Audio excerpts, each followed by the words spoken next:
Assalamualaikum warahmatullahi wabarakatuh.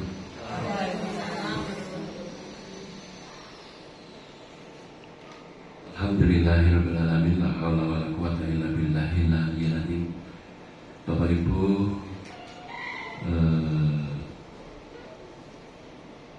peserta dari pelatihan pembuatan dan pengenalan kuis interaktif yang bernaung di SMP Negeri 1 Lawang. Ini sebuah ilmu yang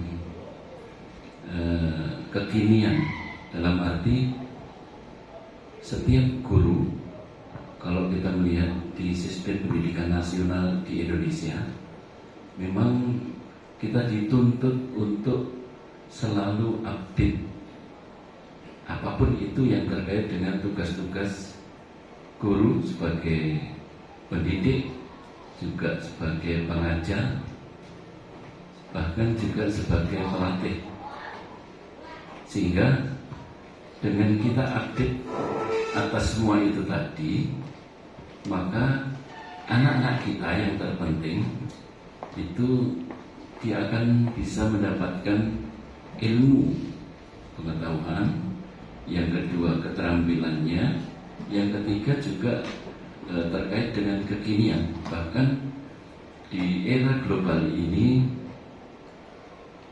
bermacam-macam alat evaluasi, termasuk dalam bentuk kuis misalnya. Bahkan juga di dunia entertainment ini penting sekali, karena ketika seorang event organizer ya, EO, itu dia harus kaya tentang pengetahuan ini.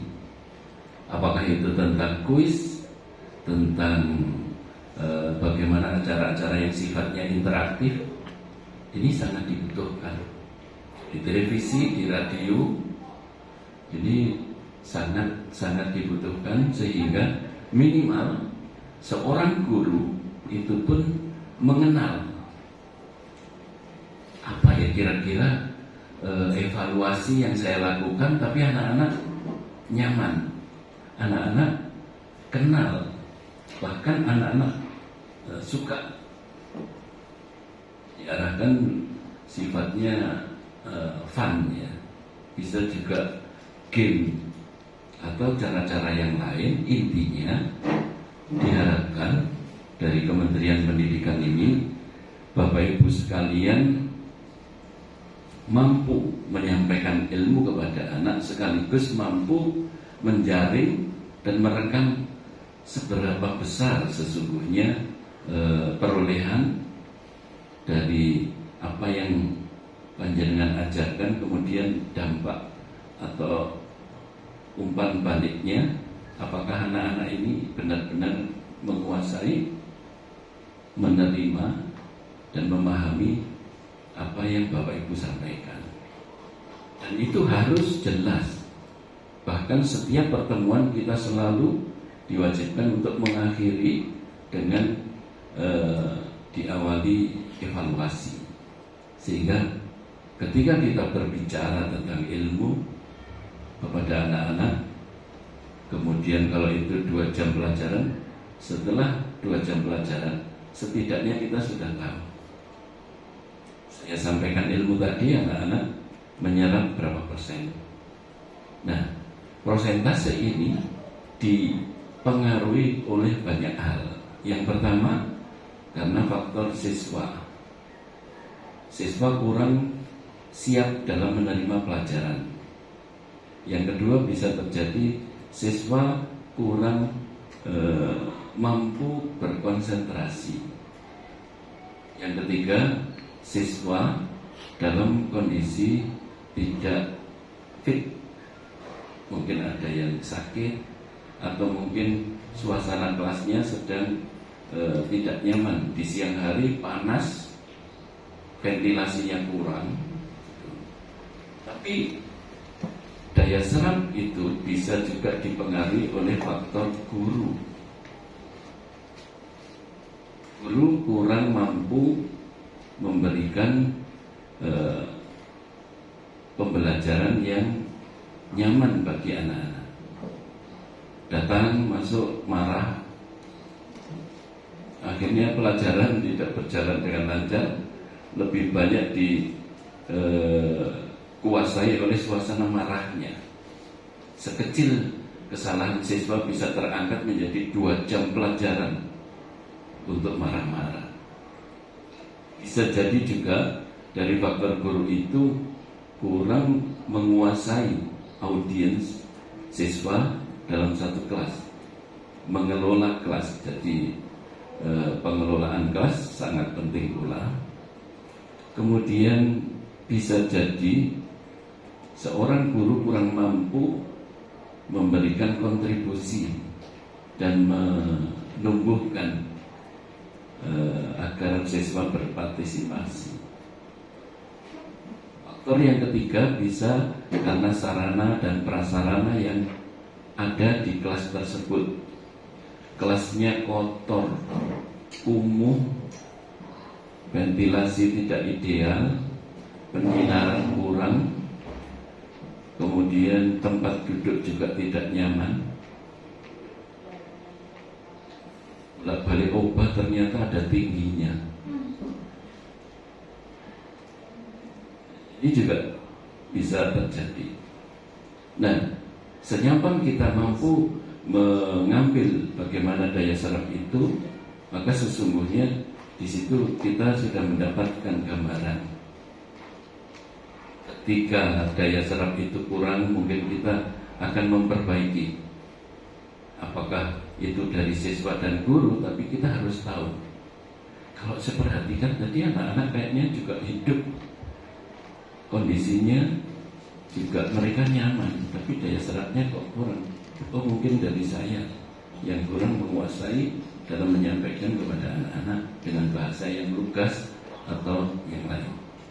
Yang berikutnya setelah itu kita peroleh, maka kita memang perlu mengembangkan alat-alat evaluasi, termasuk salah satunya dengan atau dalam bentuk kuis. Jadi di setiap pertemuan tidak menutup kemungkinan kita bisa membuat kuis-kuis yang ada. Sekaligus hari ini Bapak Ibu akan dilatih oleh teman sebaya atau CPSA. Tapi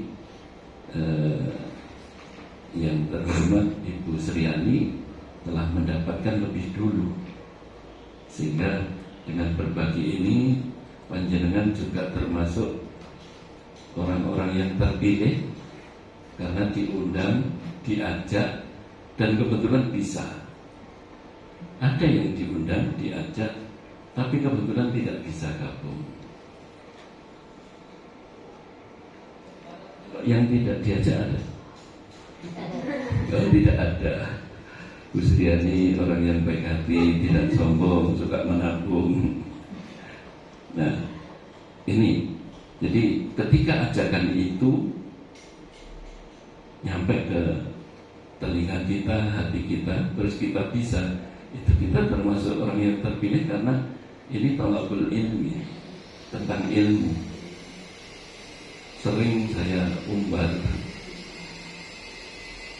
mungkin juga ada yang rasa-rasa paling itu Singapura ya ayat dikudok deh, kok dikulan-kulan.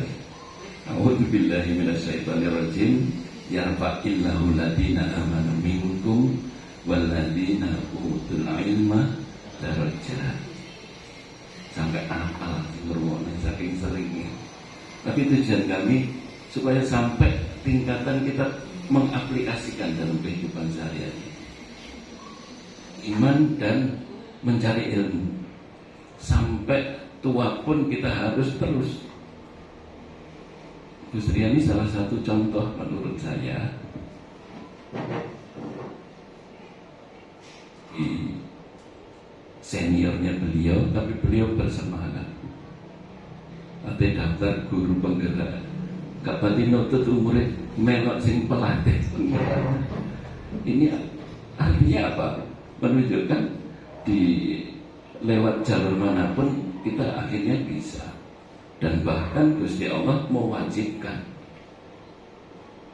thalabul ilmi fardhu, hakikatnya wajib ala muslimin wal muslimat. Jadi setiap kita itu sebenarnya wajib untuk mencari ilmu. Tentu ilmu-ilmu yang bermanfaat. Gak usah golek ilmu kanuragan, ilmu carane nyantet konco ya apa. Kasihan teman kita kalau kita santet sendiri. Wong gak disantet kadang-kadang ngeluh. Itu. Kemudian kita yang mencari ilmu dapat pahala suatu saat, dan sering Bapak Ibu lakukan. Bapak Ibu memberi ilmu.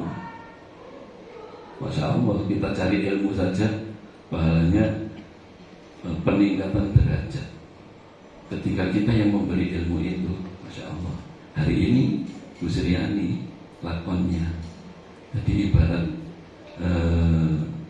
uang, panjenengan nanti dapat uang, Bu Suryani tumpuan uang, nanti tak ewangi kok. Ini kita harus bangga, Bu Suryani juga harus bangga. Yang penting gak sombong. Panjenengan juga harus bangga. Panjenengan nanti juga menularkan ke yang lain. Jadi saya sebutkan lebih dahsyat dari multi level yang kita kenal, bahkan trading ya. Seperti ya. Jadi kelihatannya sepele, tapi jangan sepelekan ini, karena ini akan membuka cakrawala panjenengan sekecil apapun.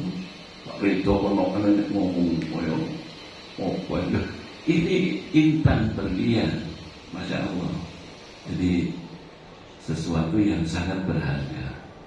Jadi ketika panjenengan menerima dengan penuh harapan, terus bisa menerapkan, paham, maka itulah sesungguhnya keberhasilan seorang manusia.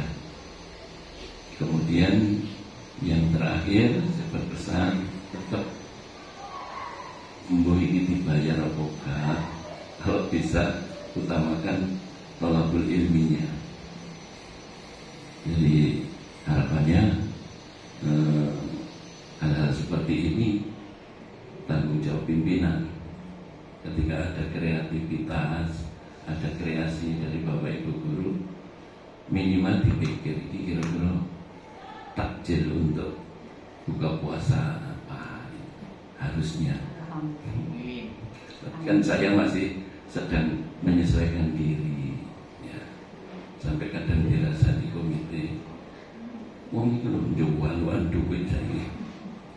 Didik-didik jaluk mangan, rapat dilu jaluk mangan. Nah, ini memang nanti insya Allah 1 tahun kan sudah mulai menyatu. Ibaratnya sudah sama-sama paham. Ketika belum paham, mohon maklum. Model paksaan mesti mana eker-ekeran. Daripada Pak Ridho eker-ekeran dengan bendahara, wis cilik diajak eker-ekeran, kasihan. Jadi kecil kan harus disayang, diperhatikan. Itu selamat dan terima kasih Bu Suryani. Panjenengan sudah berbesar hati untuk melakukan ini. Jangan takut dikira ini dan itu. Biarlah kata orang, ketika kita berbagi ilmu, kita harus percaya diri dan yakin, seyakin-yakinnya ini akan membawa berkah. Terima kasih. Mudah-mudahan kita semua yang hadir bisa mendapatkan pencerahan sekaligus kejernihan dan kecerdasan yang diberikan oleh Allah Subhanahu wa taala. Terima kasih. Assalamualaikum warahmatullahi wabarakatuh. Waalaikumsalam.